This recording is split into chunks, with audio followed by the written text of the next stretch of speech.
eu estudo algum linfoma, eu volto a estudar um pouquinho de imunologia. Quando chegam drogas novas, eu volto a estudar um pouquinho de imuno, e a gente sem imuno, a gente vira prescritor de remédio e não entende o linfoma. Então, o linfoma do manto, ele se origina principalmente no gânglio.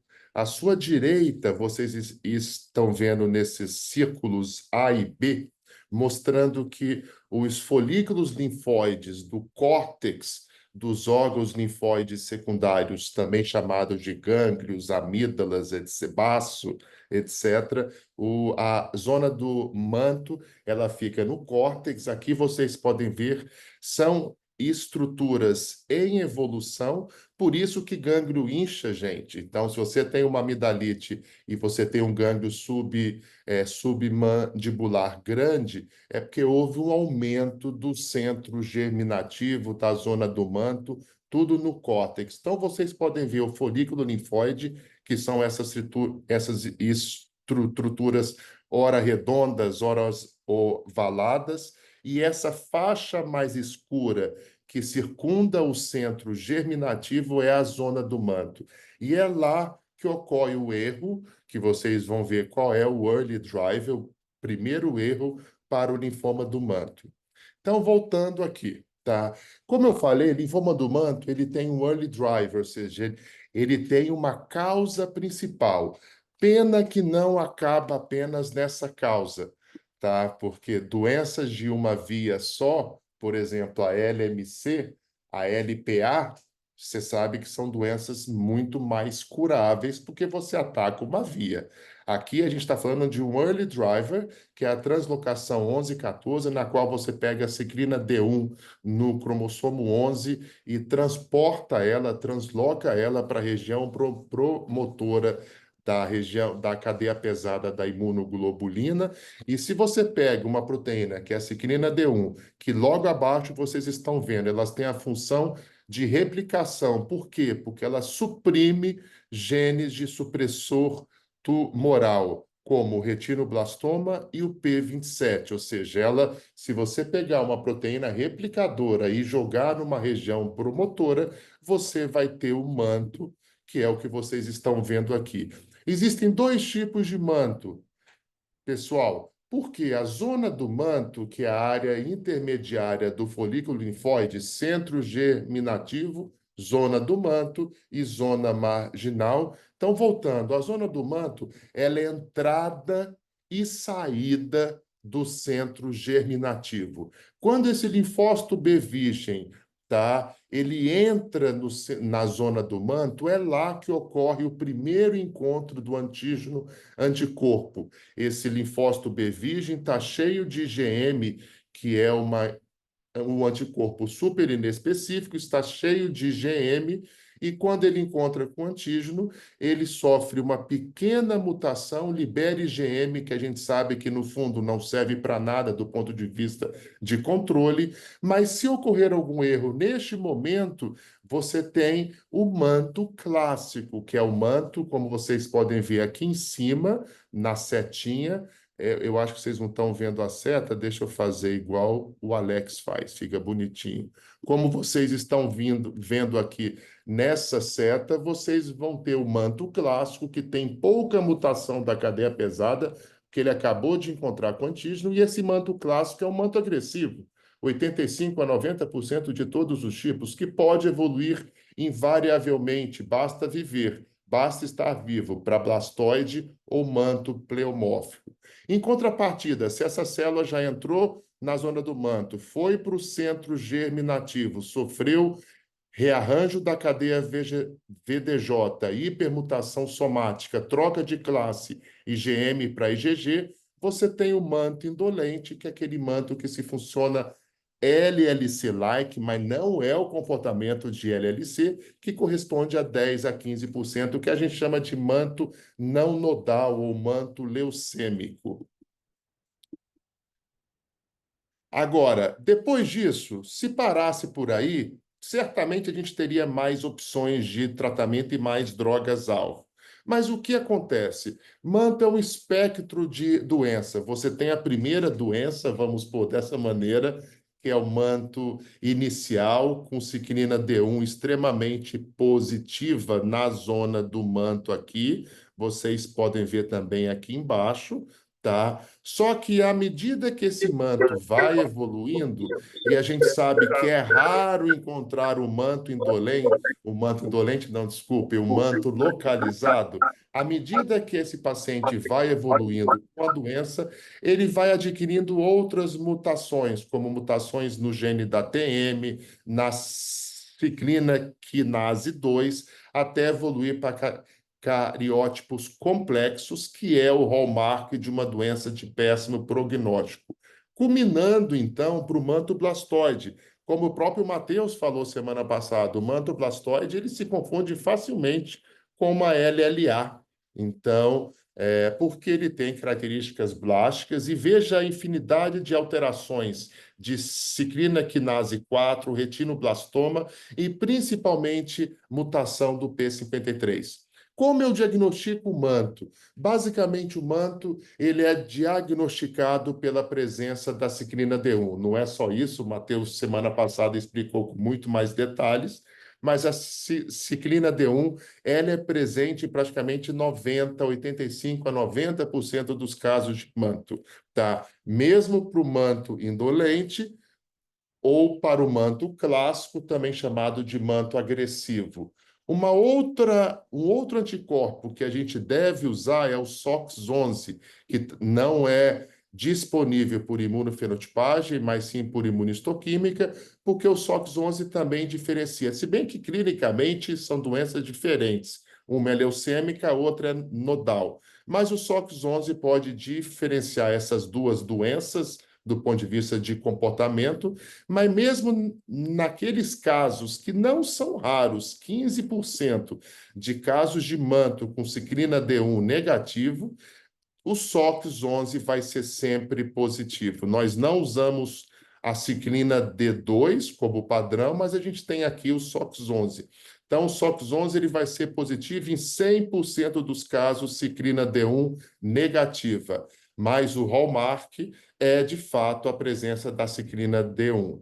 Trago como fator prognóstico, na minha opinião, super fácil, toda imunistoquímica vai ter isso, é o KI67. Aqui tem vários estudos mostrando a importância do KI67 com diferentes cutoffs, seja de 10%, de 50%, até que esse último estudo do R-CHOP-ICE foi um estudo feito pelo Rony Schaffel, lá do Fundão, lá da UFRJ, quando ele esteve no Memorial, mostrando que talvez 30% seja um bom cutoff que diferencia não o manto do bem e o manto do mal. Todo manto é do mal, vamos pôr dessa maneira. Mas o manto que vai ter um comportamento mais indolente daquele manto que vai ter um comportamento mais agressivo. Tá bom? E se eu juntar o MIP com o KI67, eu vou ter maior robustez. A gente não usa MIC no dia a dia para decisão terapêutica. MIP baixo, MIP alto, você trata igual. Agora, certamente o MIP alto, não gosto de MIP, você tem que usar log, então você tem que ter aplicativo, essas coisas. Mas o KI67 cumpre essa função, mas lembrando que manto é manto, você não vai tratar menos o manto porque ele é menos agressivo, com KI67 baixo ou vice-versa. Agora, na minha opinião, o fator prognóstico mais importante do manto, e ele é presente em até 10% dos pacientes recém-diagnosticados com mantle cell linfoma, tá? E eu posso falar praticamente 100%, 80%, 90% daquele manto blastoide, aquele manto mais raro, tá? Que é a mutação do P53. E vocês podem ver que o fator prognóstico é claro aí, tá? E aí, até hoje, eu vou falar de tratamento de primeira linha, vou salientar algumas diferenças nos estudos, mas até hoje ficou na moda falar, mas é real, até hoje é uma necessidade não atendida. É um unmet need no tratamento do manto, aquele manto que tem mutação do P53, porque são doenças quimio-refratárias, a gente tem que pensar. Felizmente, nós temos essas drogas hoje, talvez não todo o arsenal que a gente queira, tá? Outras drogas que não sejam quimioterapia. Então, como eu trato o manto na primeira linha? Trago esse caso para todos vocês. Em 2019, esse senhor de 58 anos, com 6 meses de história de febre, de sudorese, aumento de gânglios, perda de peso, e na investigação desse quadro com pancitopenia, tá, ele fez uma biópsia de medula óssea com diagnóstico de manto clássico. Esse era o PET dele. Aquela época, então, mostrando, antes de eu falar de como a gente tratou, mostrando aqui um padrão de imunistoquímica clássico, você pode ver, como o Matheus falou semana passada, manto, muitas vezes, lógico, o Matheus falou de citologia, mas aqui a gente pode ver que o manto, diferente da LLC, ele possui células pequenas a grandes. Então, por exemplo, tem essa célula aqui pequena, tem essa célula maior, então o manto tem uma característica um pouco mais pleomórfica do que a LLC, aqui mostrando um KI67 de 70% nessa amostra, CD20 fortemente positivo, CD5 fortemente positivo, e vocês podem ver aqui, ó, na zona do manto, tá? A ciclina D1, aqui eu fiz uma sobreposição, e o SOX11 positivo. Como é de praxe, a gente sabe, isso eu não vou falar, que esse tratamento de primeira linha já existe há anos. A gente faz rituximab-based chemotherapy, ou seja, rituximab com quimioterapia, e, se necessário, e quando possível, jogar Aracê junto. Então, esse paciente fez 4 ciclos de RDA-oxa, consolidou com autólogo e fez manutenção com Ritux. Vocês R3, vocês R4, eu tenho certeza que vocês já entenderam esse esquema. Isso foi em 2019. Infelizmente, ele leu o livro do manto e ele recidivou 20 meses depois, ou seja, um POD 24, que tem um peso grande, não um peso tão grande quanto no folicular, mas mostrando que é uma doença agressiva. Lembra do KI67 de 70% anteriormente? Nesta época não tinha P53 mutado, mas tinha um cariótipo complexo, mostrando também um manto de péssimo prognóstico. Aquela época a gente iniciou ibrutinib 2022. 6 meses depois ele teve um IAM com taquicardia ventricular. Não acredito que foi pelo ibrutinib, mas qualquer alteração cardíaca a gente tende a tirar o ibrutinib, e esse paciente iniciou com a cala. Infelizmente, não é um paciente da escola, é um paciente do privado, e ele está há 3 anos em remissão completa. Traga agora esse caso desse vozinho aqui, de setembro de 2020, com 75 anos, que foi no cardiologista para um check-up, que viu 12 mil linfócitos, e o cardio mandou para a gente. Era um senhor que tinha hipertensão, diabetes, estentes, etc. Já em 2013, eu consegui resgatar um hemograma, evidenciando aqui 6 mil linfócitos, ou seja, já tinha manto há 7 anos atrás. Vejam que aqui são essas células maduras, lembra muito LLC, mas com variações, muitas vezes, de tamanho de célula, e o laudo que a gente recebeu da imunofenotipagem de sangue periférico foi uma doença CD5, CD20 positiva, CD5 positiva, 23 negativa, 10 negativa, 200, desculpe, negativo, e o componente monoclonal lambda.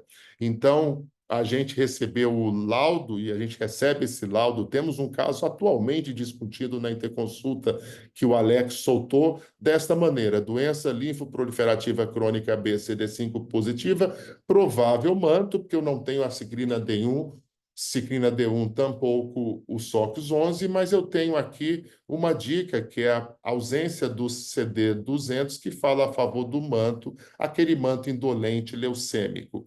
Fizemos a biópsia de medula óssea, que a gente pode ver a positividade da ciclina D1 e a negatividade do SOX11. Lembra que eu mostrei naquele quadrinho? O manto indolente LLC-like leucêmico, ele não expressa o SOX11, e o manto clássico ou agressivo expressa o SOX11. Então, como eu trataria esse paciente? esse de 75 anos com 12 mil linfócitos. É possível fazer o attenuate? Sim. Essa foi a minha primeira opção em fazer o attenuate. Não é um attenuate, uma conduta expectante tão, não vou falar simples, com todo respeito à LLC, mas tão segura quanto a LLC, porque a gente tem que realmente monitorar esse paciente de perto, porque nesse estudo aqui, em média de 3 anos, nós vamos tratar a maioria desses pacientes. Cerca de 75% desses pacientes vão ser tratados em 3 anos. Então, veja que é um monitoramento mais de perto. Trago esse outro caso para os senhores, de um senhor de 74 anos, 2 stents em 2020, hipertensão, fibrilação atrial com uso de anticoagulante oral, ECOG-2. Tá? Na imunistoquímica, repetindo, a repetição traz o aprendizado, já falava o professor Kerbaui, é uma doença CD20 positiva, CD5 positiva, 23 negativa, ciclina D1 positiva, SOX11 positivo, KI67 65%. Nessa época não fizemos investigação do P53, até porque a primeira linha ainda não muda muito, talvez mude agora, e ele recebeu então, pela idade dele, ele recebeu RBAC, rituximab, bendamuxina e aracê. Saliento que a bendamuxina, por enquanto, é off-label, mas esse ano a bendamuxina vai entrar, eu acredito, para o tratamento do manto. Esse paciente tinha um convênio bom de entidade de classe, eles liberaram o RBAC e eu fiz rituximab de manutenção. Veja que ele teve uma resposta completa. Infelizmente, 2 anos, um ano e meio depois, ele recaiu na tonsila e com prolapso retal. É uma recaída, toda recaída é frustrante, mas prolapso retal é extremamente mórbido e perde demais a qualidade de vida desse paciente nessa época. Então, como a gente trataria esse paciente? Então, um paciente de 74 anos que recebeu uma boa terapia de primeira linha. Como a gente trata? Pela história de hipertensão, de fibrilação atrial e uso de anticoagulante, o nosso primeiro inibidor de BTK que a gente escolhe é o Acala. Então, naquele mesmo momento, a gente iniciou com acalabrutinib. Saliento que nessa recaída eu fiz a mutação do P53, ele era mutado, eu até acredito que ele já era mutado desde o diagnóstico. Tentei incluir ele no estudo Bruin, que fez a comparação do Acala, dos não covalentes com os covalentes, com pirto, não covalente e Acala, tá? Mas ele não entrou por ICOG-3. Isso eu chamo a atenção porque todo estudo clínico é necessário, é fundamental para mudar conduta, mas a gente sempre pega o filé, a gente sempre pega pacientes com ICOG até 2. Isso é importante falar. Naquela época, a gente viu do P53 mutado, iniciamos o esquema com rituximab, veneto e acala, baixas doses de radioterapia nessas lesões focais, e ele, infelizmente, faleceu nesse mesmo ano, há poucos meses depois, com doença em progressão. Como eu vou tratar o idoso? Falei desse idoso que eu usei RBAC, tá? Eu posso usar R-Benda. Olha aqui no segundo, eu posso usar R-Benda, eu posso usar RBAC, posso usar rituximab ou R-CHOP apenas, dependendo. E se esse paciente se tornar fit para o transplante, eu posso considerar transplante. Às vezes você começa um tratamento, o paciente com shape muito ruim, e a gente pode melhorar isso. A gente sabe que no privado o transplante autólogo tem uma margem de idade muito mais tranquila do que no SUS, e chama atenção para esse esquema, o VR-CAP, que a gente teve até um caso recente, pena que faleceu, um caso super raro, Luiz Gardeal, que é um paciente que teve concomitante o mieloma múltiplo e o linfoma difuso de grandes células. Não era manto, era difuso, mas uma das nossas opções de tratá-lo foi a adição do bortezomib VR, do Velcade, ao R-CHOP. tirando a vincristina. Mostro que o VRCAP trouxe um ganho de sobrevida global, mas ele foi muito tóxico, por isso que não pegou na rotina. Gosto muito do RBAC, na ausência do RBAC, eu faço o R-Shop ou R-Mini-Shop, tá? E o futuro, gente? O futuro é trazer o inibidor de BTK na primeira linha. Vocês viram duas histórias que eu trouxe, que eu usei o inibidor de BTK na segunda linha, que já está de praxe. Um teve uma resposta excelente, outro não teve e tinha o P53 mutado. Será que é o fim do transplante autólogo, baseado nesses novos estudos e esquemas sem quimioterapia? Trago esse estudo Triangle, que foi publicado recentemente, já teve autorização nos Estados Unidos de uso na prática. Esse estudo foi um estudo randomizado com 3 braços, braço A mais I e braço I. Deixa eu explicar esses 3 braços para vocês. O braço A é o braço que fez o tratamento padrão R-CHOP, R-DAP e autólogo. Lembre que naquele primeiro paciente eu fiz 4 ciclos de RDA-OXA. Existem 2 maneiras de tratar o manto na primeira linha. Eu associo R-CHOP com R-DAP ou eu faço só R-DAP. Ambos são do grupo francês. Resposta idêntica. O grupo A mais I é o grupo que fez a mesma coisa, a químio, fez o autólogo, mas ele utilizou o ibrutinib desde o início por 2 anos. E teve esse outro grupo, que a gente chama de grupo do ibrutinib, que fez químio igual, associou o ibrutinib, só que não fez o transplante. Então, são esses 3 braços. A avaliação foi sobrevida livre de falha ou de progressão. Tá? Aqui é para vocês verem, não vou entrar em detalhes, mas vocês têm que ler sempre se todos os braços estão bem equiparados, se não há nenhum viés de seleção entre esses braços, mas vocês podem ver estadio, ICOG, etc., todos estão muito semelhantes. E qual foi o resultado na sobrevida livre de progressão? Aqueles pacientes que utilizaram ibrutinib na primeira linha, com ou sem autólogo, eles viveram mais sem doença, seja 88, 87 versus 60, versus 70, desculpe, aquele paciente que fez autólogo. Tá? Isso é uma sobrevida em 3 anos, como vocês podem ver aqui. Não houve ganho de sobrevida global, até porque na falha do autólogo, eles passaram rapidamente para o inibidor de BTK na segunda linha, tá? Mas veja que houve esse ganho aqui só com adição. Foi nesse estudo que colocamos em xeque se realmente precisamos fazer o inibidor, precisamos fazer o transplante autólogo em todos os pacientes.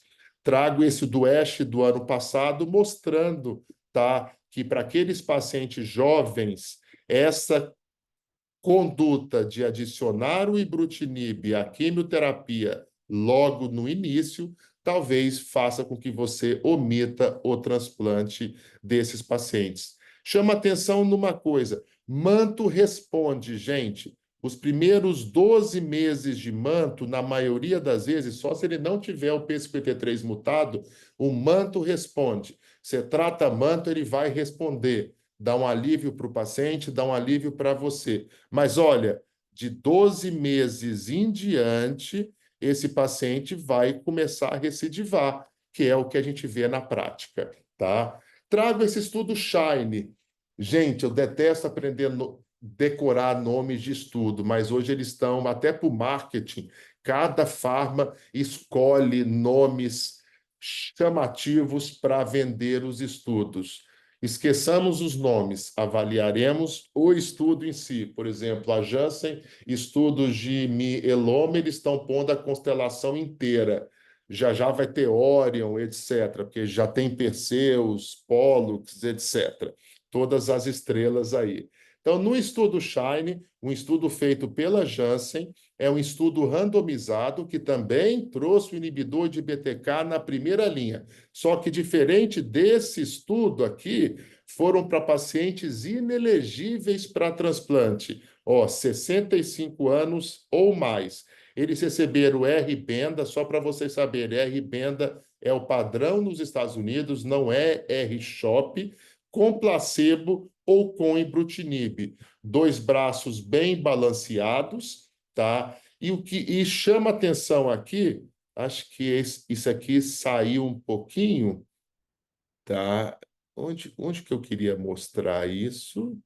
Mediana de idade, isso aqui era para estar aqui, mediana de idade de 71 anos, ou seja, pacientes idosos, tá? E chama atenção aqui, a maioria deles em estágio avançado. Desculpe, mas esses quadros saíram um pouquinho do local certo aí, tá? Aí, e quando eu vejo as características clínicas da doença, esse quadro é para aparecer agora, eu quero só chamar a atenção aqui. Veja o tantinho de manto blastoide que a gente tinha, 9,9%, 7,3%. Olha o tantinho de pacientes com P53 mutado, 10%, 9%. Então, é importante a gente sempre avaliar os estudos, tá?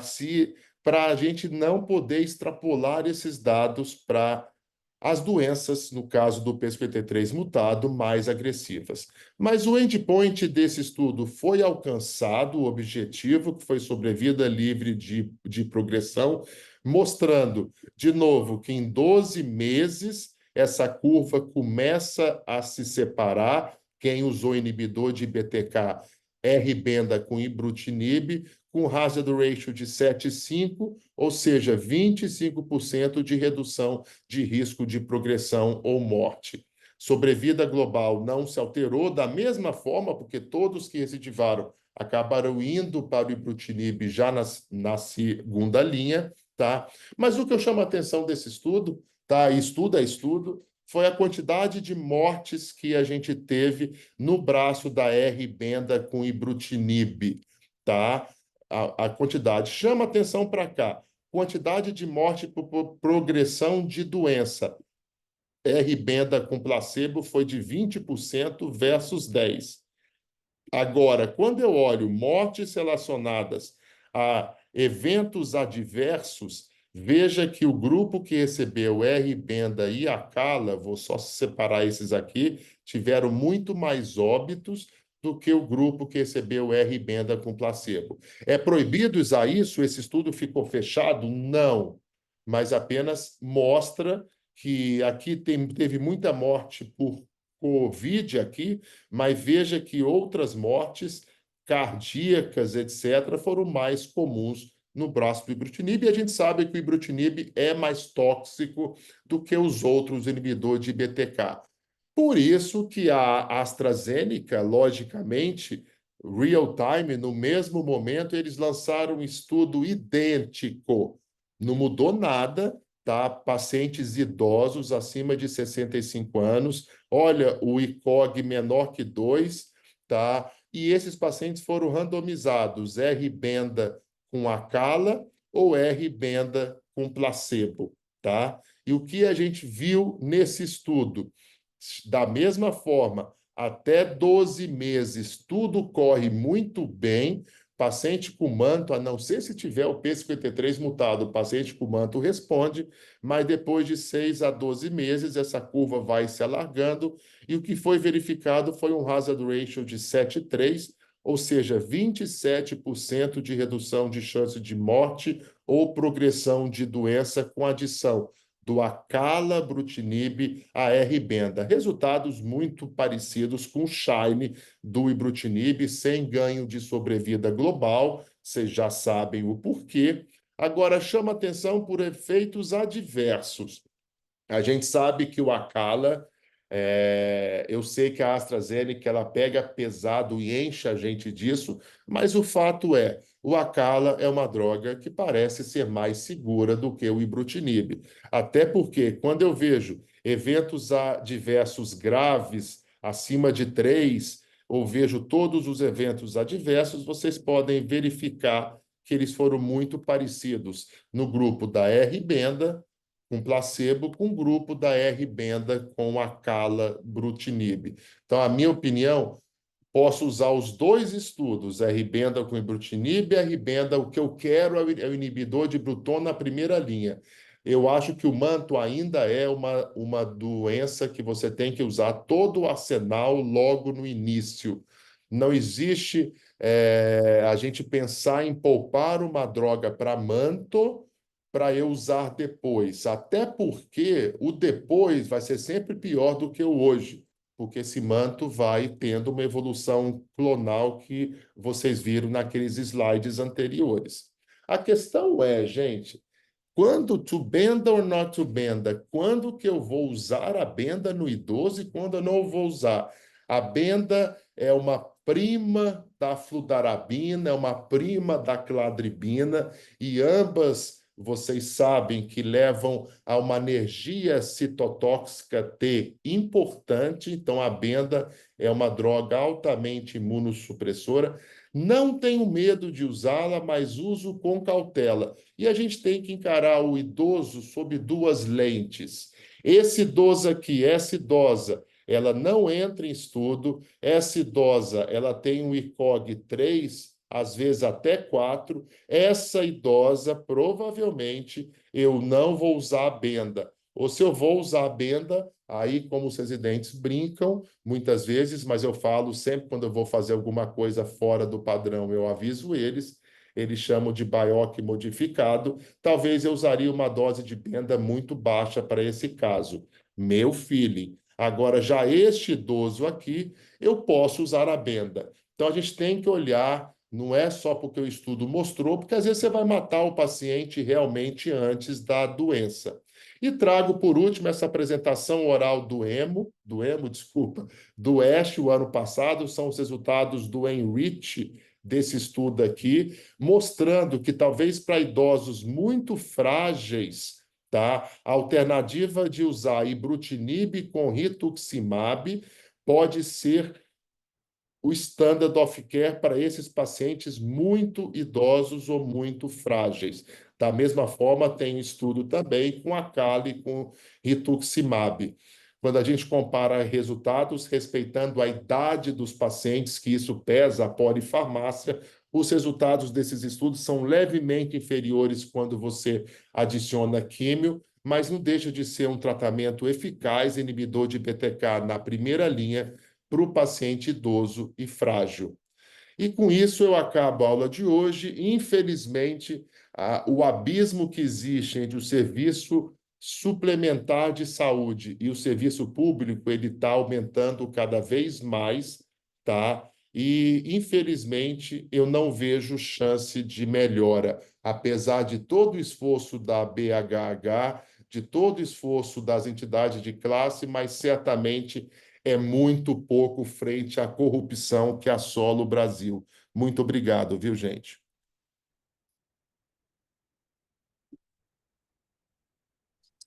Muito bom, Otávio. Muito Perguntem, bom. residentes. Obrigado, Perguntas. Walter. Otávio, deixa eu perguntar uma coisa. Cariótipo você consegue fazer a partir de material de linfonodo? Não. Consegue, consegue.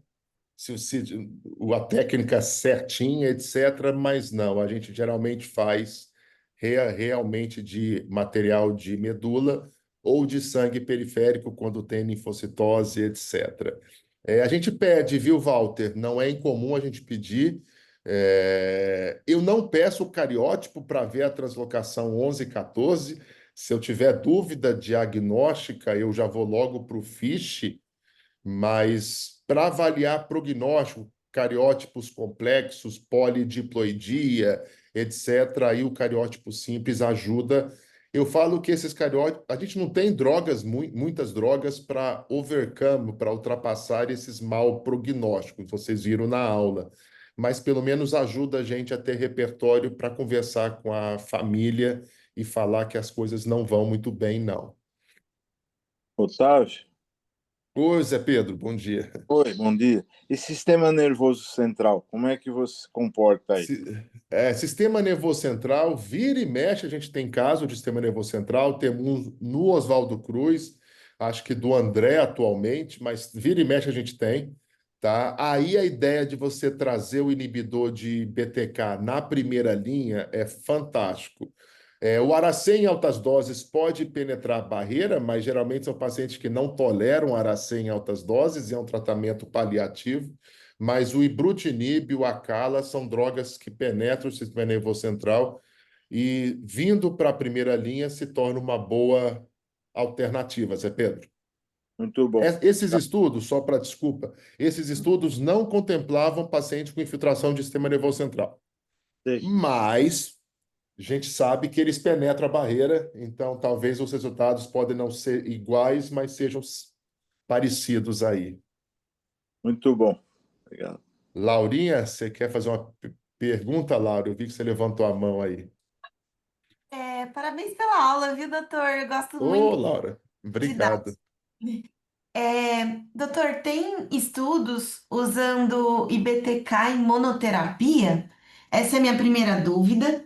E a minha segunda dúvida é, infelizmente no SUS a gente vê que não existe aprovação para linfoma do manto, para CID de linfoma do manto, de usar rituximab. E a gente vem tendo essa dificuldade a partir de dezembro, janeiro desse ano, que realmente a diretoria do Hospital São Paulo não está aprovando fazer rituximab para os nossos pacientes. E aí, como que a gente lidaria com isso? Aí já é uma dúvida de residente mesmo que está lá todos os Não, dias. ótimo, Laura, ótima dúvida. Como falo, meus sobrinhos, é a treva, não tenho o que falar. Tá? A gente não tem nem rituximab na primeira linha para manto. Passamos uma época que o hospital conseguiu uma compra centralizada muito grande de rituximab.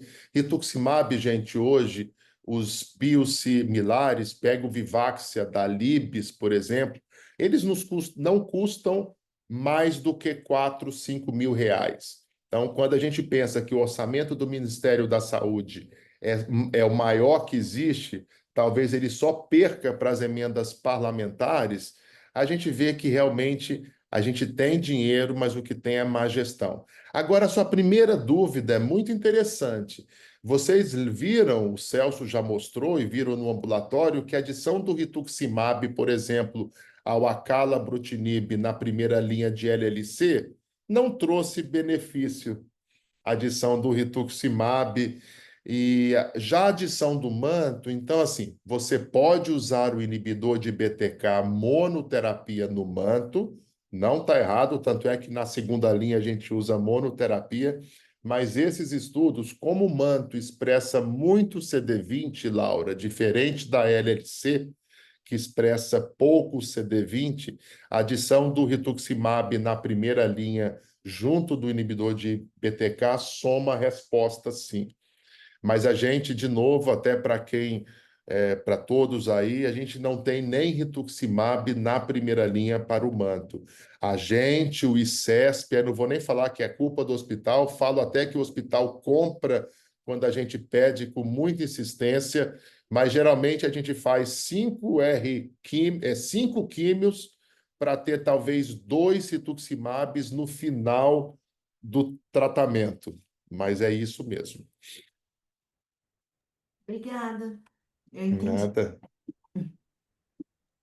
Tem um seed do manto? Tem um seed próprio para o manto, Otávio? Eu não lembro. Ô, Valtinho, excelente, Walter. É, Você sabe que não existe um manto É, de manto, um manto de manto é ótimo, não existe um CID de manto, isso dificulta registro, isso dificulta PAC, se bem que não dificulta PAC, porque a gente não tem rituximab mesmo, então, mas isso vai, se um dia tivermos, vai dificultar a PAC. Eu fiz fiz uma coletânea até com o Rony está montando lá no fundão o primeiro registro de manto brasileiro com apoio da BHH e com apoio da AstraZeneca também. Sempre a AstraZeneca começa com aporte, mas eu sempre falo, o registro de doença não pode ficar com a indústria ou depender só de financiamento da indústria. E eles têm que ser absorvidos pelas nossas entidades, como está sendo. Mas eu fiz um retrospecto com o Rony recentemente, eu faço parte do registro. O que todo mundo mais usa no mundo é o CID C83.1. Mas veja que no C83.1 está linfoma de células clivadas. Ou seja, o Rapaport, a classificação da década de 80, 90. Mas o CID mais usado. Certamente, eu não sei te falar do novo CID. Eu estou com bloqueio de usar o novo CID ainda e de lê-lo. Mas, de fato, não existe um CID que seja específico para manto. O que a gente mais usa é o C83.1 e o Rony vai lançar um comunicado para todos nós utilizarmos a partir de hoje o C83.1. Ponto um. É que a gente tem essa dificuldade no mieloma quando é amiloidose, né? A amiloidose, Perfeito. ela não tem um CID, até mesmo no convênio, para a gente tentar obter o quimioterapia e uma quimioterapia semelhante ao do mieloma, a gente acaba tendo que fazer um monte de alteração, coloca como se fosse doença do plasmócito, uma coisa relacionada ao doença do plasmócito monoclonal. E, e é isso, realmente é difícil, né? Dessas doenças É. sem CID, né? Igual o Castleman também não tem muito um CID. Justamente. Só, Se torna só entrando difícil para nessa registro seara e aí, para barganha, né? Para convênio. Muito difícil. Muitas vezes, às vezes, não acontece aqui, muitas vezes, com Alex ou com Matheus, porque aqui a gente tem pouca, ou mesmo com Kleber, patologista, a gente tem poucas alternativas de tratamento. Mas acontece muito fora daqui, Walter. Às vezes eu ligo para o patologista, falo, coloca escrito manto para mim. Coloca, se você colocar provável manta, eu entendo por que você pôs provável, mas se você colocar manta, eu consigo remédio. Provável manta, eu não consigo. Mas, logicamente, eu posso usar ficha, eu posso lançar outras estratégias para diagnosticar o manto. Fala, Alex, por favor. né, eu só ia entrar nessa seara da classificação, antes de começar, parabéns pela aula, Otávio. Você Obrigado, elogia a Val. aula dos outros, mas a sua é excelente. Ah, Eu porque tem o sou CID fã 11 da saindo, sua né? também, você sabe. O CID 11 saiu e aí ele engloba manto, né? Engloba amiloidose. Oh, Só que então aí você já sabe. tem algum tempo para os países se adequarem, né? Então eles dão um prazo ali de Tá. 5 anos. Porque muda legislação, muda regras econômicas, se dá medicação, se aprova. Então, mas eu acho que aí nos Interessante. próximos anos a gente já deve estar usando o CID-11 de certeza. E Você a sabe vantagem é que agora, que... assim, a doença que a gente não conseguia aposentar o paciente, né? Mielofibrose, mielodisplasia. Perfeito. Eles entram Perfeito. como neoplasia agora, né? Que beleza, era outra necessidade nossa, né? As É, mielofibroses, poliциtemia vera, que tudo CID é mielodisplasia que de você não D, aposenta a pessoa doença grave, e se não tem nenhum direito, legal. né? Benefício. Uma das resoluções desse ano minhas, são várias, muitas eu não vou fazê-las, mas uma é olhar o CID-11, é começar a usar o CID-11 para uniformizar isso. Né? É porque ele, por Perfeito. enquanto, não serve para nada, né? Enquanto o Ministério da Sim, Saúde não adotar, é o CID-10. Gustavo, primeiro, mais uma vez, parabéns prudente. pela aula. Obrigado. Apesar de eu não fazer clínica, tem coisas muito curiosas e que me causam mais curiosidade. E eu não sei se eu entendi errado. Quando você comparou, quando você fez referência ao possível não uso mais do transplante, você comparou isso com o quê? Aquele estudo de não utilizar o transplante. Isso. Você comparou isso com que outro tipo de tratamento? Com inibidor, com ibrutinib logo no início. Tá. Então, E os aí, pacientes. Fale, não, fale. desculpa, termina, desculpa. Não, E então, depois só vou para fazer a minha rapidamente, pergunta. são três grupos, mas deixa eu falar só dos dois grupos principais. Fizeram químio, ibrutinib e transplante. e o outro grupo fizeram apenas ibrutinib, não houve diferença nenhuma, ou seja, o transplante não impactou.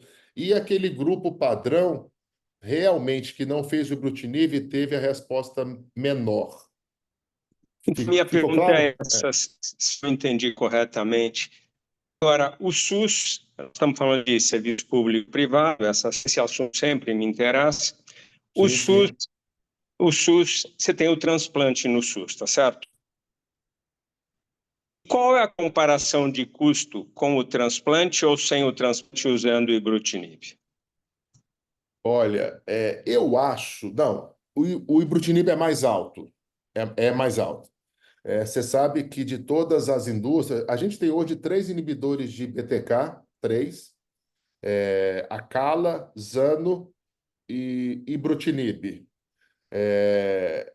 E hoje, gente, cá entre nós, não tem essa, eu gosto mais de um ou de outro. É qual a minha instituição está comprando. Porque é tudo questão de mercado. Você sabe que a China, que é a Beijing, usando o Brutinib e o Acala, eles têm discussões abertas e diminuem preço. O Ibrutinib da Janssen é a única que não muda o preço. Pra vocês terem ideia, uma caixa de Acala Brutinib ou Zano custa em média R$ 30.000, 35 por mês. E uma caixa de Ibrutinib, 45. Se eu pegar um pacote de transplante, o Celso me corrija, do SUS, ele não sai mais do que R$ 100.000. Não sai. Eu Agora, acho que e sai, esse eu Ibrutinib, arrisco dizer que sai menos no público. menos, também acho, você tem razão. Agora, era a hora, já que o estudo foi com Ibrutinib, logicamente, a gente poderia usar o Acala também, que, na minha opinião, daria o mesmo resultado, mas o estudo foi com o Ibrutinib, seria a hora da Janssen. E o Ibrutinib ele foi elevado para categoria 2 no FDA pela toxicidade. Então, a primeira opção nos Estados Unidos é o Acala. Por que eu estou falando isso? Seria a hora da Janssen combinar com o Ministério, está tendo uma consulta pública neste momento. Então, não acho que vai baratear a ponto de ficar igual ao autólogo, mas era o momento, até porque são 2 anos de terapia, ou seja, é uma terapia previsível. 2 anos vezes 40.000, a gente já sabe o valor.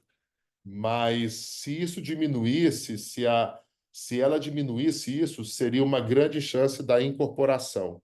Não, não sei se eu respondi a dúvida, mas é Não, isso. você respondeu a dúvida mostrando.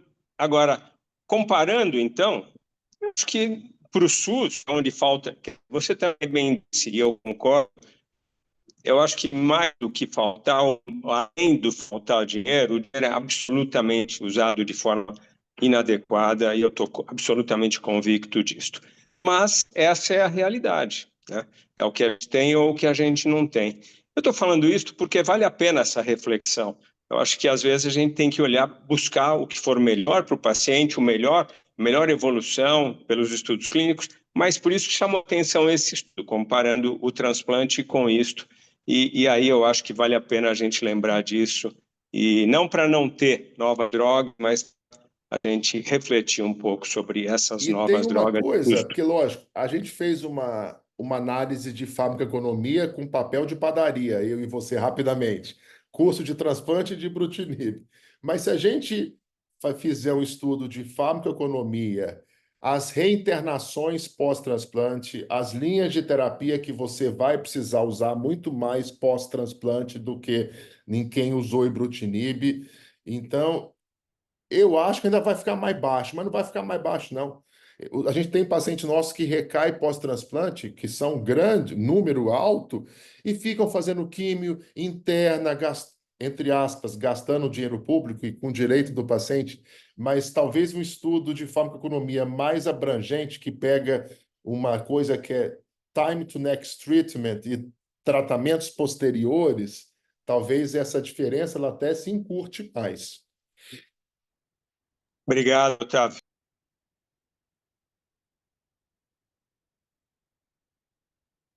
Tá, Fábio, tudo bem? Opa, fale.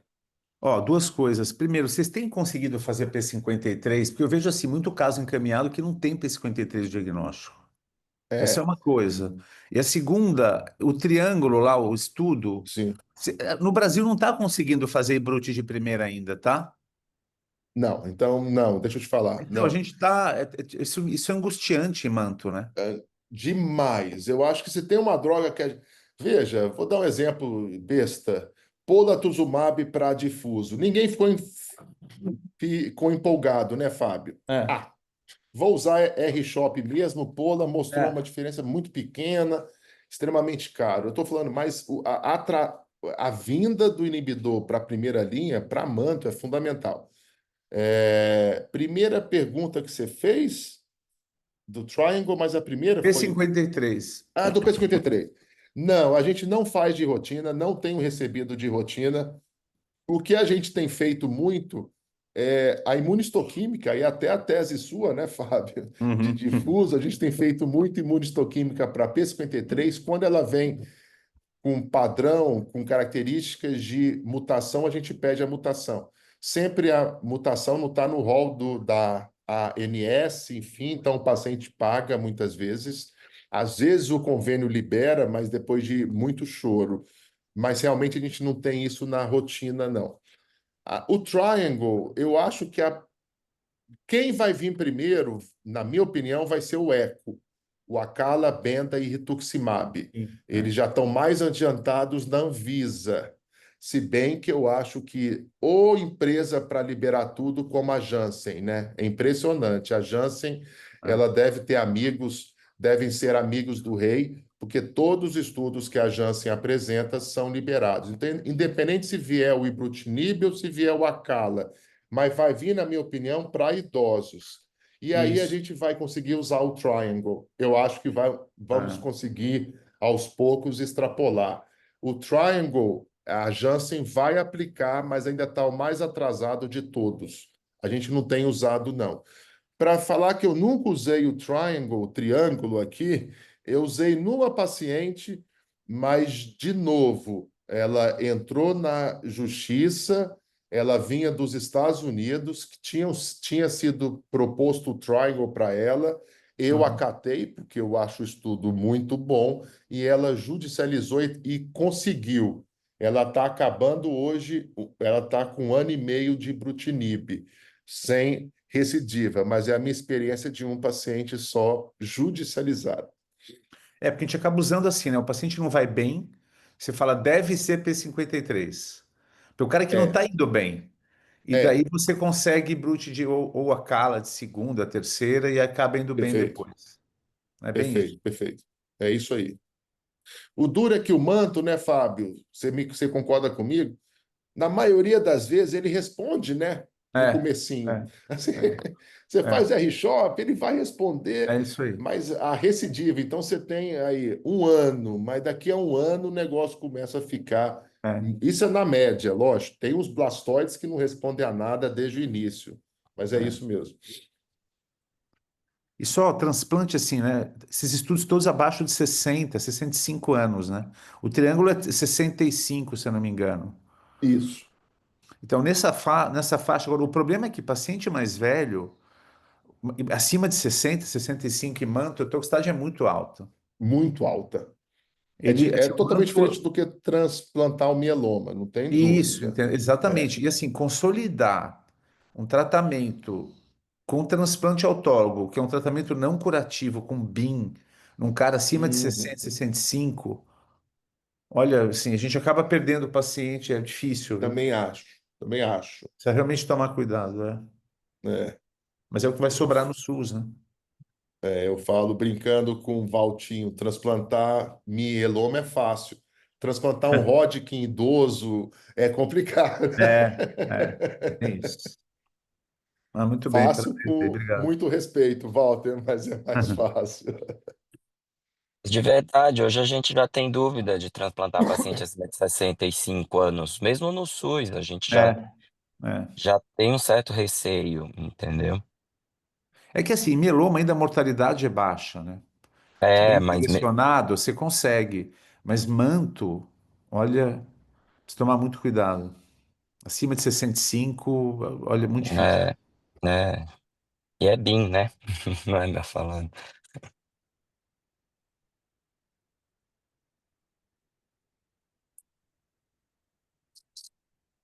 É isso aí, gente. Estudem, residentes, tá? Depois dessa aula, a gente deve ter em média, gente, só para vocês, Alex sabe muito bem disso, porque passa pelo Alex, pelo Matheus, a gente deve ter em média 2 casos de manto por mês, né, Alex? Mais ou menos, Você tá? fala aqui na escola ou fala?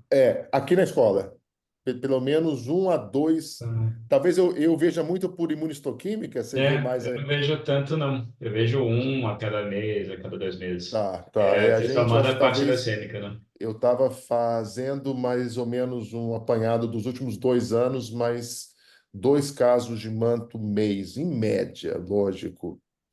Karen, você tinha ligado aí? Você quer fazer alguma pergunta, Karen?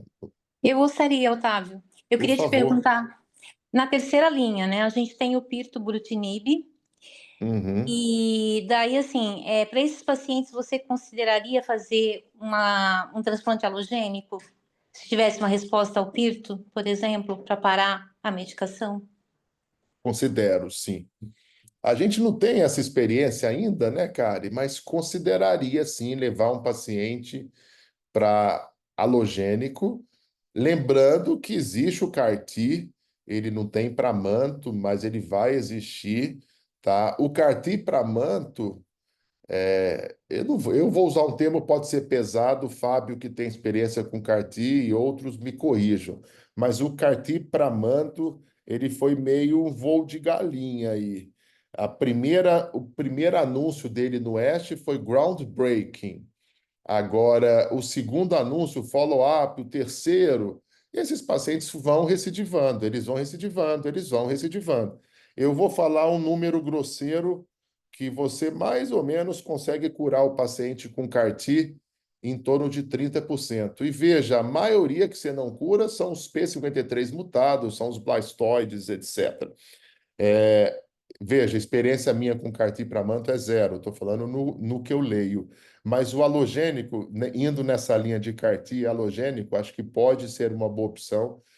A verdade, né, Kari, julgando, respeitando a diferença dessas doenças, mas é igual um difuso refratário, um manto, a gente não consegue levar esse paciente. Mas vamos supor, eu usei o pirto, eu usei venetoclax com rituximab e lenalidomida. São esquemas que já existem ainda na recidiva, não on-label, mas que já existem.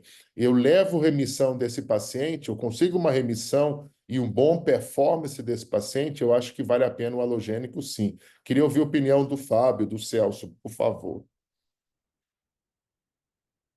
Halogênico e manto, né? Assim, ele é bom.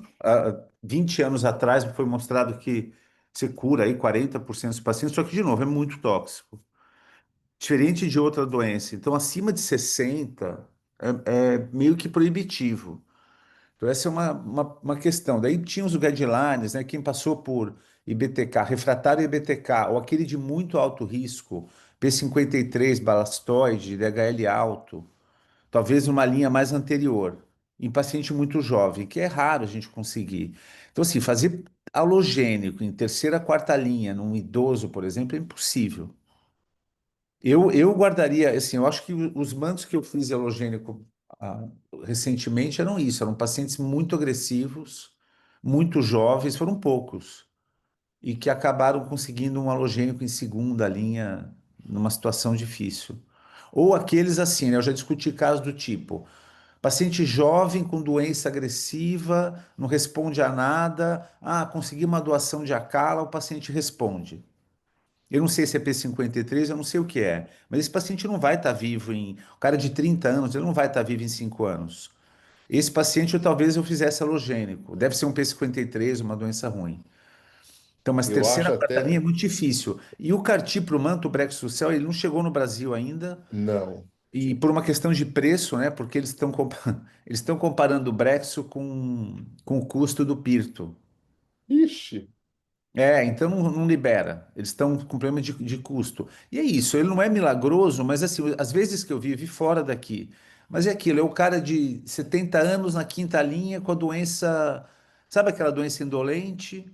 E daí você faz você não vai fazer um autólogo, um halogênico nesse paciente. Daí você faz o CAR-T, ele vai ficar bem um tempo. Esse vai, né? É. Esse vai, Ou talvez assim, né, a gente pensar que se eu conseguir IBTK para todo mundo em primeira, eu não vou mais fazer autólogo. E daí, quando esse cara recair lá na frente, talvez ele faça Brexo depois da segunda ou terceira linha. Mas no Brasil tá muito enrolado. Muito, muito Perfeito. enrolado. E E o talvez, Fábio, construto, e o até construto ele é parecido com o axicel. A grande questão, que é interessante, você tem que purificar o sangue, porque você tem célula do manto circulante. perfeito. CD19. Então você tem que purificar, tem toda uma tecnologia para isso. Mas tá, agora por outro lado, o Brexo ele seria bom para a gente para as LLAs, né? Em adulto, que a gente não tem isso, a gente tem só até 25. Mas está muito enrolado pelo custo. Então eles estão comparando o Brexo com Pirto e com Blina, que dá sei lá, Ixi, um terço do preço. tá. E talvez, cara, e até pegando o gancho do Fábio, eu sei que o tempo acabou rapidinho, pegando o gancho do Fábio, o gancho e a sua dúvida, talvez o jovem com manto, se a gente fizer o P53 e ele vir Isso. mutado, a gente já consolidaria o halogênico, eu não acho errado, na primeira linha. Exatamente. Esse cara, É, esse, a por isso gente que eu não falo, faz. a É, gente não sabe quem é P53, entendeu? A sim, gente acaba vendo pela evolução ruim. sim, Tudo bem, é 10%, 15%, mas é um cara que você poderia salvar. sim. É isso aí, gente. Uma boa semana a todos. Obrigado, Obrigado, Otávio. viu? Parabéns pela Valeu. apresentação. Boa discussão. Obrigado, gente. Tchau. Obrigado. Obrigado, Nós pessoal. Boa semana. continuamos aqui para falar da hemoterapia, então. Sim, até mais, estudante. Saindo. Até mais, Walter. Obrigado. Bom, a Luísa está aí? Estou aqui, doutor. Bom dia, Luiz. Bom dia, então, Bom mais uma dia. vez a todos. A Luísa vai falar para nós um pouco sobre o paciente que vai para um transplante alogeneico com incompatibilidade ABO e quais são os riscos desse transplante, riscos relacionados a essa incompatibilidade e quais são os cuidados que nós devemos tomar com esses pacientes antes, durante e depois do transplante. Então, por favor, pode começar, Luiz. Obrigado. Bom dia, pessoal. Para quem não me conhece, eu sou Luíse, sou R3 da Hematologia e Hemoterapia. Como o doutor Dante já apresentou, eu vou falar um pouquinho da incompatibilidade ABO no transplante, e falar um pouquinho também sobre o suporte hemoterápico para esses pacientes. Então, eu queria começar com conceitos básicos que vão nortear todo o nosso entendimento a partir daqui. Então, a primeira coisa que eu preciso relembrar é falar um pouquinho sobre os grupos sanguíneos. Então, os grupos sanguíneos são determinados pela presença de antígenos na superfície das nossas hemácias. Então, por exemplo, o grupo antígeno A na superfície da hemácia vai gerar o grupo sanguíneo do tipo A. E a partir de mais ou menos primeiro ano de vida, um pouco mais do que isso, nós começamos a apresentar também os anticorpos no plasma, que eu vou chamar daqui para frente de isohemaglutininas. São anticorpos inerentes, então eles são produzidos em todos nós e são de grupos opostos aos nossos. Então, os pacientes do grupo A vão produzir as isohemaglutininas do tipo anti-B. A importância da gente entender os antígenos e anticorpos são justamente para a gente definir a compatibilidade ABO entre o doador e o receptor. Isso é importante no transplante de medula óssea, mas não é uma barreira para o transplante. Diferente do transplante por órgãos sólidos, no transplante dos órgãos sólidos é uma barreira muito importante. Então, a incompatibilidade ABO não pode acontecer no transplante de órgãos sólidos. Mas no TMO, não é um grande turning point. Então, o que é importante para definir a compatibilidade entre o doador e receptor, nós usamos o antígeno de histocompatibilidade, né, o HLA. E o que acontece é que os pacientes eles podem ser HLA compatíveis, 100% compatíveis, e ainda assim terem a incompatibilidade ABO, porque a localização do HLA e do ABO estão em genes diferentes. A herança genética dessas características são diferentes. Então, o paciente pode ser 100% compatível no HLA e incompatível no ABO. Outra coisa que eu preciso dizer é que a presença dos antígenos não está só nas nossas hemácias. A gente tem esses antígenos também presentes na superfície de outras células. Aqui eu falo de plaquetas, tem um pouco de antígeno também livre no plasma, na presença nos granulócitos, nos linfócitos e nas células endoteliais. Isso é importante para a gente entender um pouco mais para frente sobre o atraso de enxertia em alguns pacientes relacionados a isso.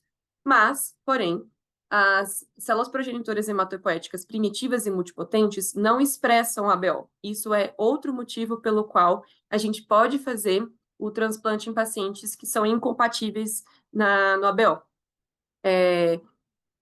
Tá certo. E outro ponto que eu queria dizer antes disso é que a incompatibilidade ABO não tem nenhum estudo que comprova que ele vai gerar um pior prognóstico para os pacientes de transplante. Então, ser incompatível ABO, por enquanto, não tem nada provado que vai aumentar a quantidade de GVHD, aumentar a recidiva desse paciente, sobrevida geral. Então, isso, por enquanto, não é um grande definidor para prognóstico para os nossos pacientes de transplante. Outro conceito inicial que eu queria dizer é um pouquinho dos tipos de incompatibilidade ABO. Então, nós temos 3 tipos. A incompatibilidade ABO maior, em que o receptor possui anticorpos contra o doador. E aqui eu coloquei alguns exemplos. Por exemplo, o receptor é do grupo O e o doador é do grupo A, B ou AB. Então, o receptor vai produzir isohemaglutininas anti-A e anti-B contra o doador. A incompatibilidade ABO menor, o doador possui anticorpos contra o receptor. Aqui é o contrário. Então, o nosso doador é O, grupo O, e ele vai produzir anti-A e anti-B contra o nosso receptor. E a incompatibilidade ABO bidirecional é uma mistura da incompatibilidade ABO maior e menor. Então, é um receptor A e o doador B e vice-versa. Agora eu vou falar um pouquinho das nossas consequências dos nossos pacientes com incompatibilidade. Como eu disse, a incompatibilidade ABO, ela não é um fator que vai contraindicar o transplante de medula óssea, mas é óbvio que a presença dessa incompatibilidade vai gerar consequências. Então, eu vou falar um pouquinho mais especificamente da maior e da menor. Então, falando da maior, a primeira consequência importante é a reação hemolítica aguda. Para lembrar, a incompatibilidade ABO maior, o nosso receptor produz anticorpos contra as células do nosso doador. Então, quando o paciente recebe o transplante, ele pode gerar uma reação hemolítica aguda, que pode gerar, então, provas de hemólise alteradas, pode gerar consequências até mais graves, aumento do suporte transfusional, disfunção renal e até CIVD. Então, a gente vai ter que fazer medidas para prevenir essa reação hemolítica aguda, eu vou falar um pouco mais para frente. Outra consequência é o atraso de enxertia eritroide. Tem alguns motivos para isso acontecer. O primeiro motivo é que uma das medidas de profilaxia, de prevenção da incompatibilidade ABO maior, é a deseritrocitação. A deseritrocitação é tirar a presença de eritócitos do nosso produto medular. E nesse processo, a gente pode perder um pouco de células progenitoras. Isso pode atrasar a enxertia eritroide desses pacientes. Mas, para além disso, os nossos pacientes podem fazer uma reação hemolítica contra precursores eritroides que já expressam o antígeno ABO na superfície de suas células. Como eu disse, as multipotentes não expressam, mas talvez células um pouco mais na frente da maturação eritroide podem expressar esses antígenos e elas podem ser atacadas pela reação hemolítica. E uma consequência mais grave do atraso de enxertia eritroide, uma consequência que seja mais avançada, é a aplasia pura de séries vermelhas. O que acontece ocorre uma destruição tão importante de precursores eritroides que esse paciente fica aplasiado de forma permanente, mais de 60 dias, de forma geral, Então, o atraso dessa enxertia vai ser muito marcado, com reticulocitopenia, com necessidade transfusional importante. Então, esse paciente, ele pode ter uma consequência muito grave dessa ataque às células progenitoras. E na medula óssea a gente vai ver isso, uma menor quantidade de células progenitoras eritropoéticas. E o outro consequência é o atraso de enxertia de plaquetas e granulócitos, como eu disse lá na frente, nossos pacientes produzem antígenos também na superfície de plaquetas e granulócitos. Então, a gente pode ter um ataque a essas células progenitoras, que pode levar a atraso na enxertia de plaquetas e granulócitos. Vou falar um pouquinho agora da incompatibilidade ABO menor. Quais são as consequências? Lembrando que a incompatibilidade ABO menor é quando o nosso doador produz isoaglutininas contra o nosso receptor. Nesse caso, a gente pode ter a hemólise aguda, se o nosso produto tiver uma quantidade de plasma importante que possui isohemaglutininas, pode ter uma hemólise aguda no nosso receptor. Isso não é tão comum, mas nós também tomamos cuidados, temos formas de prevenir que isso aconteça, mas ainda assim pode acontecer. Mas a consequência mais importante que eu queria falar é a síndrome do linfócito passageiro, que vai gerar uma hemólise tardia. O que acontece, essa imagem, ela vai expressar isso bem. O nosso doador, ele vai fazer na transferência do produto medular, os nossos doadores vão fazer a transferência de linfócitos B. Esses linfócitos, quando entram em contato com o corpo do nosso receptor, eles vão produzir isohemoglutininas, então anticorpos contra o tipo sanguíneo do nosso receptor. E isso vai gerar uma hemólise tardia, que vai demorar 5 a 15 dias para acontecer. Então, o nome é bem sugestivo, o linfócito passageiro, o linfócito que passa do doador para o receptor, e esse linfócito vai produzir os anticorpos contra o tipo sanguíneo no nosso paciente. Eu vou falar um pouquinho mais na frente de como a gente vai manejar esse paciente. Aqui, agora, eu queria falar um pouco sobre as medidas preventivas. Como a gente pode prevenir que isso aconteça pré-transplante. Então, o primeiro passo é a determinação do título da isohemaglutinina envolvida, seja do doador, seja do receptor. E aqui, mais especificamente, a gente vai falar da incompatibilidade de ABO maior. Então, o segundo passo é determinar o alvo desejado da isohemaglutinina de acordo com a fonte de células. Por quê? A fonte medula, ela possui uma maior quantidade de massa eritrocitária e o sangue periférico um pouco menor. Então, na anaférese do sangue periférico. Então, isso aqui vai ficar um pouco mais claro no próximo slide. Então, essa tabela, ela resume bem as nossas condutas frente à incompatibilidade ABO maior antes do transplante. Então, o primeiro passo, como eu disse, é definir o título da isohemaglutinina. Se o paciente apresenta o título menor ou igual a 1/16, a gente não vai precisar modificar nada nesse produto de medula óssea. O medula óssea é o de sangue periférico. Agora, se os títulos são mais altos, os títulos de maior ou igual a 1,32, se o produto for medula óssea, como eu disse, tem um volume maior de massa eritrocitária, nós temos que fazer alguma medida, seja a deseritrocitação ou a remoção de isoaglutinina do receptor, por imunodissorção ou por plasmaférese. Eu vou explicar isso um pouco mais na frente também. Agora, se o paciente tiver um produto de aférese de sangue periférico, se a título for maior ou igual, mesmo se o título for maior ou igual a 1,32, nós podemos infundir sem modificação, porque o volume de hemácias é muito pequeno para ter efeitos colaterais importantes.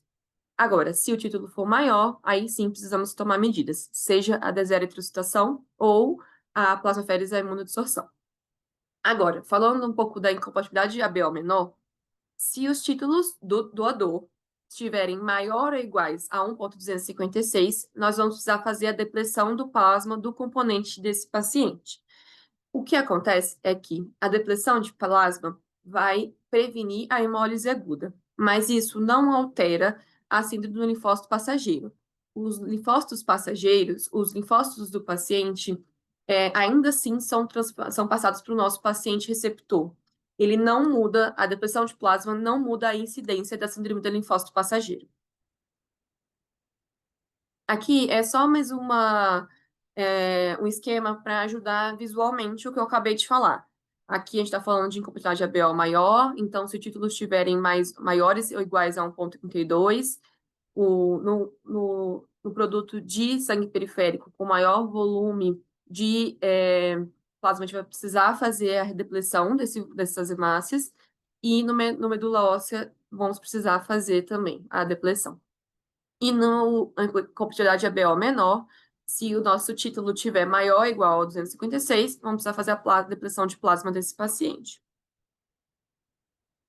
Agora a gente vai falar quais são os métodos para prevenir a incompatibilidade ABO maior. O primeiro é o processamento do produto, a deseritrocitação. Nesse processamento, a gente vai reduzir o volume das hemácias de forma automatizada ou manual. Manual através de sedimentação, centrifugação, mas a forma automatizada, ela possui uma maior depleção de hemácias com uma boa manutenção de células CD434. É a melhor maneira de se fazer. A segunda maneira é a imunodissorção. Como é que isso funciona? Nós vamos usar o plasma do sorotipo do doador, que vai possuir porções solúveis de antígeno no seu plasma, que vão neutralizar os anticorpos do receptor, que vai diminuir o título da isomaglutinina. Então, isso tem que ser feito pouco antes do transplante. Vai ser feito dentro desse -5 ou D-4 do TMO, para a gente diminuir o título dessas isomaglutininas e fazer a infusão da medula de forma segura. A posologia é de 10 a 15 ml desse plasma por dia. E, por fim, a plasmaférese, que vai retirar os anticorpos do sangue do nosso receptor no dia do transplante. É importante eu dizer que os 3 métodos podem ser associados. Então, a gente pode precisar da deseritrocitação, da imunodissorção e da plasmaférese no mesmo paciente para reduzir os títulos para menor que 1,16 e ser seguro para a infusão dessa medula nesse paciente. Aqui eu vou falar um pouquinho do acompanhamento pós-transplante desses pacientes. Então, Oi, desculpa. Posso Desculpa. só perguntar um negócio bem rápido Claro. do slide anterior? Claro. Bem rápido. Na imunodissorção, eu sempre tenho dúvida nisso, só para ver se eu entendi. Se, por exemplo, eu tenho um receptor O, Sim. e o doador é A. Isso. Então, eu vou dando pequena porção de antígeno A para aquele receptor, é isso? Isso, porque o antígeno A vai se ligar ao anti-A do nosso paciente e vai diminuir o título do nosso anti-A. Tá, mas daí como É que como eu se fosse um Só para sacrifício. Só para eu ajudar na pergunta da Laura. Ô, Laura, isso pode ser feito de 2 formas. Uma delas é através da... Tá me ouvindo? Tô, doutor. Uma delas que a gente faz atualmente, você transfunde plasma incompatível. Você deve lembrar que 80% mais ou menos das pessoas são secretoras para antígenos ABO. Então, você tem antígeno solúvel no plasma. Então, você faz transfusão de plasma, você tem antígeno solúvel, esse anticorpo se liga a esse antígeno solúvel do plasma e não tem hemólise, porque é plasma. Mas também, antigamente a gente fazia isso, você faz transfusões de hemácia incompatível, e você fazia isso gradativamente. Você podia ter reação, e tinha reação de hemólise, e o risco era que tamanho essa hemólise tinha. Mas hoje você faz mais frequentemente isso através do plasma. Tá? Eu não sei se responde a sua dúvida aí. Responde Só uma sim, coisa, Dante. A pergunta dela foi uma pergunta de incompatibilidade ABO maior. Receptor Isso, O e doador A. incompatibilidade ABO maior. Você tira isomaglutinina do receptor. Exato. Exatamente. Quando você Não, faz desculpa. isso por adsorção, Tá. por absorção é isso, ou É isso então aí. você tira com a plasmaférese, que talvez a Karen depois, se a Luísa vai explicar, depois a gente pode perguntar direito para a Karen. Perfeito. Foi, Laurinha. Foi, amiga. Foi, Beleza. entendi. Então, esses 3 métodos, eles podem ser associados no mesmo paciente. A gente Já pode... que falaram da adsorção, deixa eu só fazer um adendo da imunodissorção. A imunodissorção, ela Para os outros de grupos sanguíneos, tem que ser plasmaférese mesmo, tá? Mas para ABO, e como o Dante falou, eu tenho antígeno solúvel no plasma, é a maneira, vamos dizer, mais inócua, né, que você tem de fazer a diminuição de título.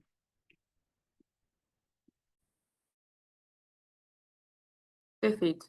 Obrigada, gente.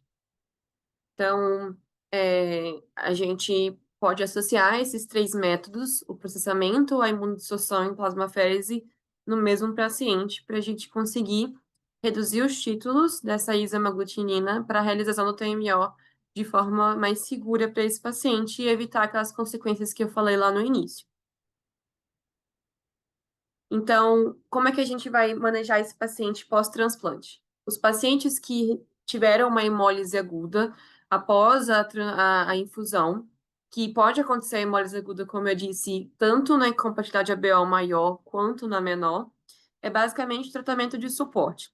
Suporte transfusional desse paciente, que eu vou falar um pouquinho mais na frente, vigilância das provas de hemólise, da função renal, como eu disse, disfunção renal pode ser uma consequência grave, e avaliação da diurese como uma outra método de avaliação da função renal. Essa hemólise aguda é autolimitada, então, em pouco tempo, o paciente vai se recuperar. Porém, a aplasia pura de série vermelha, que é uma consequência grave dos pacientes com incompatibilidade ABO maior, como eu disse, pode gerar uma reticulocitopenia prolongada, então a gente vai precisar fazer vigilância desses reticulócitos, se necessário, fazer uma medida de presença de isoaglutininas do receptor, então fazer a pesquisa dessas isoaglutininas do receptor para avaliar o tempo de melhora desse paciente. Nos pacientes com quadro mais leve, podemos fazer o tratamento de suporte, mas temos outros pacientes mais graves, a gente tem algumas outras opções que os estudos ainda são muito fracos para dizer se tem benefício ou não, mas algumas opções, eu não vou falar sobre todos esses tópicos aqui, mas outras opções de tratamento são a eritropoetina, o rituximab, diminuindo então os linfócitos, para diminuir essa presença de isoaglutininas, plasmaférese para também reduzir essas isoaglutininas e até infusão de DLI do doador. Então, a aplasia leve, a gente vai fazer o tratamento de suporte e vamos ficar vigilantes dessa isoamaglutinina do receptor, e nos casos mais graves, a gente vai ter que lançar a mão de terapias mais complexas. E a hemólise cardíaca, que eu estou falando aqui da síndrome do linfócito passageiro, são a pacientes com incapacidade ABO menor. O risco de hemólise desse paciente é no D+5 até no D+15. A gente vai ter que fazer vigilância de prova de hemólise para esse paciente de forma corriqueira. O tratamento é tratamento de suporte, é também autolimitado, então, em pouco tempo, o paciente melhora dessa necessidade de suporte transfusional, mas em casos mais graves também vamos ter que lançar a mão de outros métodos de tratamento, que também poucos têm evidência de benefício para os nossos pacientes, mas temos opções de plasmaférese, aumentar a imunossupressão ou imunossupressores adicionais, e até a imunoglobulina pode ser uma estratégia para o tratamento desses pacientes. Como eu disse, são complicações graves, que pode ter consequências graves no nosso paciente, mas com ainda pouca evidência de um tratamento muito firme, além do suporte que vai mudar o caminho do nosso paciente. Aqui eu finalizei a parte do transplante, da incapacidade ABO no transplante. Agora eu vou falar um pouquinho do suporte transfusional. Então, para falar um pouco do suporte transfusional para o nosso paciente, a gente precisa entender as fases imunológicas dele. Então, a fase 1 é do diagnóstico do nosso paciente ao início do condicionamento. Então, essa fase é a fase 1. A fase 2 é do início do descondicionamento até o CUMB, estágio negativo, e tipagem direta do paciente se tornar igual ao doador. Esse momento em que a tipagem direta do paciente se torna igual ao do doador, a gente chama de viragem. Ou seja, o paciente ele é do tipo sanguíneo e ele vai virar outro. Então, essa fase é a fase mais complicada para a gente fazer o suporte hemoterápico desse paciente. Eu vou explicar um pouquinho mais para frente. E a fase 3 é quando a tipagem direta e a reversa do paciente se tornam igual ao do doador, em pelo menos 2 amostras seguidas. Nesse momento, já é consolidado que esse paciente mudou o seu tipo sanguíneo. Então, a fase 1 vai durar o tempo que for necessário para iniciar o transplante. A fase 2 é geralmente 30, 40 dias. E a fase 3 pode durar até um pouco mais. Vamos falar um pouquinho do suporte hemoterápico, então. Primeiro, falando da incompatibilidade ABO maior. Na fase 1, ou seja, é a fase que o paciente não fez o transplante ainda. Ele vai receber o grupo sanguíneo igual ao seu, nada diferente. E na fase 3, quando ele já teve a viragem, ele já mudou seu tipo sanguíneo, ele vai receber o grupo sanguíneo igual ao doador, que agora é igual ao seu. Na fase 2, que é mais complexo. Na transfusão de hemácias, a gente vai transfundir hemácias compatíveis com o nosso receptor. Mas plasma e plaquetas vai ser igual ao doador. Eu trouxe exemplo para ficar mais claro. Então, vamos dar um exemplo da fase 2. Exemplo, nosso paciente é um receptor O. Ele produz anticorpos, isoaglutininas anti-A e anti-B.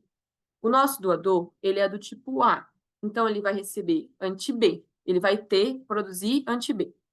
O que acontece é, se o nosso paciente for receber um concentrado de hemácias na fase 2, se ele fosse transfundido do doador A, o que aconteceria?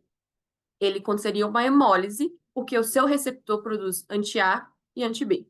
Então, o nosso paciente, ele precisa receber hemácias do tipo sanguíneo O, do seu tipo sanguíneo. O que vocês poderiam me dizer? Mas ele vai ter anti-A e anti-B que vão atacar o doador. O que acontece é que, no concentrado de hemácias, a gente tem uma quantidade de plasma muito pequena. E a gente tem que lembrar que as isoaglutininas estão presentes no nosso plasma, e não nas nossas hemácias. Então, a quantidade de plasma com isoaglutininas é muito pouca para causar malefícios para a nossa medula doador.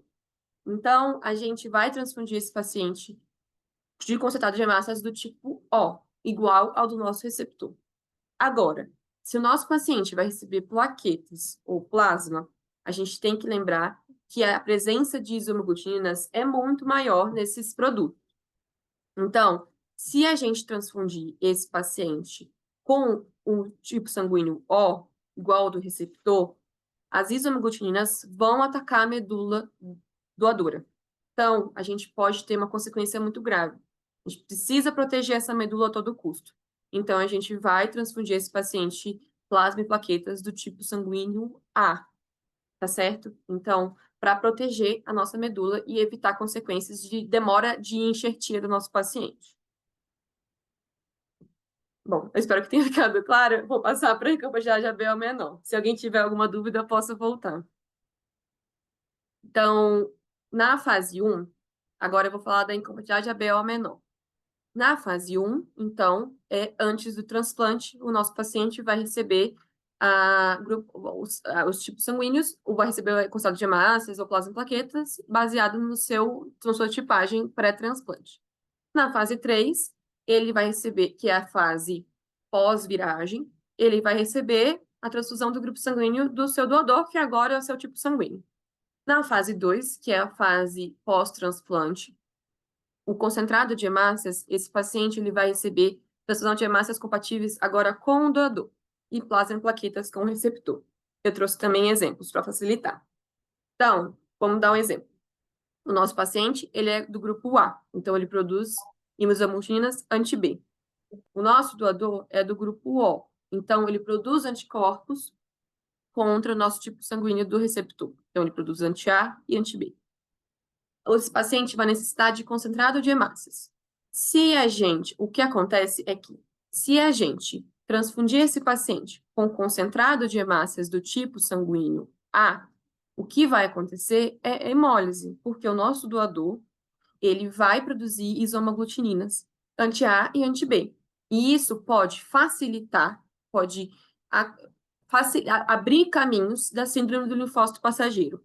Se esse paciente for transfundido com o grupo A, nossos linfócitos do nosso doador, através da síndrome do linfócito passageiro, vai gerar uma hemólise tardia contra o nosso receptor. Então, a gente precisa proteger nosso paciente Então, a gente vai transfundir concentrado de hemácias do tipo sanguíneo O. Transfundindo hemácias do nosso tipo sanguíneo O, a gente vai proteger o nosso paciente da hemólise tardia, que é o nosso principal objetivo nesse paciente. E aí, esse paciente tem anti-B, não vai acontecer hemólise na transfusão do tipo O. Porém, se o paciente precisar receber plasma ou plaquetas, a gente vai lembrar que, se a gente transfundir do tipo O, a gente vai oferecer a maior quantidade de isoaglutininas anti-A e anti-B, e aí pode gerar consequências para o nosso receptor. Então, plasma e plaquetas, a gente vai transfundir esse paciente do tipo sanguíneo A, igual ao do nosso receptor. E aí, vocês podem me falar, poxa, mas o doador, ele tem anti-A. Então, sim, talvez as plaquetas deles, não sei, pode acontecer um pouco de destruição e pouco rendimento dessa transfusão de plaquetas. Isso pode acontecer. Mas a nossa intenção aqui é proteger de consequências mais graves. E agora eu vou falar da incompatibilidade ABO bidirecional, ou seja, o tipo sanguíneo A e tipo sanguíneo B do nosso doador e receptor. Então, na fase 1, a gente vai transfundir do grupo sanguíneo do receptor. Na fase 3, a gente vai transfundir do grupo sanguíneo doador, que agora é igual ao do nosso paciente. Mas na fase 2, como é que faremos? Se a gente for transfundir hemácias, nós temos que lembrar, se a gente transfundir, o nosso paciente for do grupo A e o nosso doador for do grupo B, o único tipo sanguíneo que seja seguro para proteger nossa medula e proteger nosso paciente da hemólise é o tipo O, que daí não vamos ter nenhum antígeno e não vai reagir nem contra o doador, nem contra o receptor. Agora, na presença de plasma e plaquetas, a gente precisa, de novo, proteger contra a infusão de isoaglutininas nesse paciente. Então, o único tipo sanguíneo seguro para incompatibilidade ABO bidirecional de plasma e plaquetas é o tipo AB, que daí não vai ter nenhum tipo de isoaglutinina nesse plasma, nessas plaquetas, não vai reagir contra nenhum dos nossos donador ou receptor, ou medula receptor, ou doador ou receptor. Aqui é uma tabelinha para ajudar na consulta. Eu tirei essa tabela da Diretriz Brasileira de Transplante de Medula Óssea. É claro que a tabela ajuda a gente a consultar rápido, mas o ideal é sempre a gente fazer esse raciocínio que eu fiz agora para ajudar a entender. Então, aqui a gente vai ter o tipo sanguíneo do receptor, do doador, o tipo de incompatibilidade. Aqui ele coloca a bidirecional como maior e menor. E aqui a fase 1, que é aquela fase que eu falei que é antes do transplante. Vocês podem perceber, os componentes vão ser compatíveis com o receptor, sempre. Depois, na fase 2, vai depender do tipo da incompatibilidade. Menor, maior ou bidirecional. Repare, na bidirecional, a gente vai sempre transfundir concentrados de hemácias O e, na primeira escolha da plaqueta e do plasma, é a B. E na fase 3, é quando já aconteceu a viragem, é quando o nosso paciente vai receber o tipo sanguíneo igual ao do doador, que agora é igual ao do nosso paciente. E é isso que eu queria falar sobre incompatibilidade ABO. Muito obrigada. Luiz, obrigado. Eu acho que foi bem prática essa sua apresentação, foi bem didática, né? E não é difícil a gente entender isso, principalmente em relação ao suporte transfusional, desde que a gente entenda o que está acontecendo do ponto de vista fisiológico. E aí você consegue raciocinar para qualquer situação, para qualquer uma das possíveis incompatibilidades, ou a maior ou menor, ou bidirecional. Eu acho que seria interessante, a Karen, se você puder fazer o favor, Karen, falar um pouco para nós como funciona e conceitualmente essa repressão de isohemaglutinina por plasmaférese. Como é que isso é feito e como é que isso funciona? Oi. Então, a plasmaférese, ela tem o intuito principal de você diluir, né, o plasma desse receptor com a troca, né? Então, você troca geralmente uma volemia plasmática de 1 a 2 volemias plasmáticas, a depender do título de anticorpos que ele apresenta. e você acaba reduzindo essa titulação através da troca. Então, o princípio da plasmaférese geralmente isso, é você diluir o plasma do paciente através da troca, e não da adsorção, por exemplo, como é a infusão de plasma simples. Ô, Karen, Só e que qual tem é a uma classe? possibilidade de um efeito rebote lá na frente, né? É isso que eu ia falar. Então tem tem vários artigos, né, relatando que você pode fazer com que essa redução por diluição acarrete, depois de alguns dias, um aumento desses títulos, e isso potencialmente poderia prejudicar aí na evolução do transplante. Mas o que a gente vê na prática são resultados bons, assim, a gente não vê tantas intercorrências assim. Parece que nos Estados Unidos eles não dão preferência à plasmaférese. Eles preferem tratar o produto coletado através da deseritrolização das hemácias, né? Porque você pode ou tratar o paciente ou tratar o produto. O produto através da retirada das hemácias e o paciente através da redução de anticorpos, seja por infusão de plasma simples ou por plasmaférese. Então, a gente tem essas duas possibilidades, ou até fazer essas duas coisas ao mesmo tempo, simultaneamente. Porque isso é a primeira pergunta que vem essa. Bom, mas você diminui a imunoglobulina e aí você faz a transfusão, tem hemácia lá, essa hemácia tem uma sobrevida que depende do tempo que ela tem já de vida, mas ela tem uma sobrevida. E aí depois você tem esse chamado rebote. Você quer falar um pouco por quê? Classe de imunoglobulina, como é que é isso intravascular ou extravascular, cara? Olha, a gente tem esse efeito por conta que a imunoglobulina ela pode ser intravascular, mas ela tem uma redistribuição entre o intra e o extravascular, daí tem esse reequilíbrio, né? Então, dependendo do tipo de imunoglobulina, se for IgG ou se for IgM, você tem uma redistribuição maior ou menor. Então, fatalmente, você vai ter um acréscimo ao longo dos dias após a retirada dessa proteína. Então, mas mesmo assim, eu acho que é um procedimento que é válido você fazer e você consegue reduzir bastante as intercorrências, mas devido à redistribuição da molécula entre o intra e o extravascular ao longo do tempo, ali dos dias, você vai ter um incremento depois de alguns dias dessa molécula, podendo causar daí, por exemplo, hemólise. Aproveitando esse gancho, ô Melka, explica para a gente como que a gente faria o acompanhamento, se você precisaria fazer algum teste laboratorial para ver se esse paciente teve um pouco de hemólise ou quanto de hemólise. O que você poderia fazer para acompanhar isso do ponto de vista laboratorial? Só um adendo, Dante.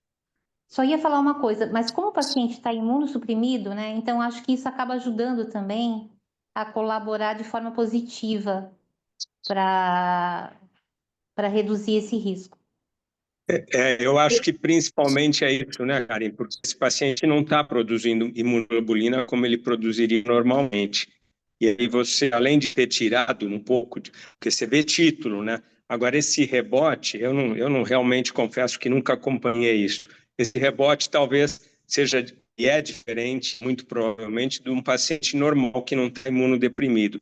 E por isso que esse paciente talvez tenha uma evolução melhor. Mas aí, Melka, como é que você poderia olhar isso do ponto de vista laboratorial e como é que você, aproveitando a pergunta, como é que você acompanha a viragem desses pacientes com incompatibilidade também do ponto de vista laboratorial? Não, do ponto de vista laboratorial, sempre está vendo se o paciente está hemolizando com as provas clássicas, né? DHL. A gente não costuma pedir, mas é aquela coisa. O laboratório central, ele acha que a aptoglobina não tipo assim, o exame de diagnóstico você faz uma vez na vida ou na morte.